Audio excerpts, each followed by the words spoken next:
Yes, Trixie, kinakailangan pang umikot sa mas malayong daan ang ilang magsasaka sa Bamban Tarlac. Ang inaasahan nilang Concepcion Bamban Bypass Road ay hindi pa rin madaanan. Kaya umaabot ng mahigit 1 oras ang biyahe nila para maihatid ang kanilang mga aming palay at gulay.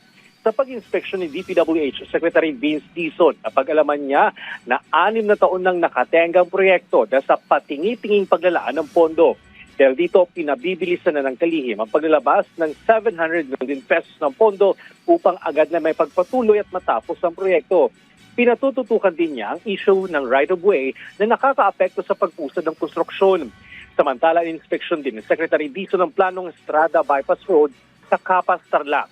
Layunin ng proyektong ito na magbigay ng mas mabilis at direktang koneksyon patungong Clark, Pampanga at magsilbing alternatibong ruta sa MacArthur Highway. Ayon sa kalihim, mahalagang mapondohan ang mga proyektong ito na magsisilbing farm-to-market roads upang matulungan ang mga magsasaka na mapataas ang kanilang kita at mapababa ang gastos sa pag-haul ng mga produkto tuwing anihan. Nasa may kinabang ang mga magsasaka sa naturang proyekto, lalo na sa mas mabilis sa paghahatid ng mga produktong pang-agrikultura tulad ng palay, mais at tubo.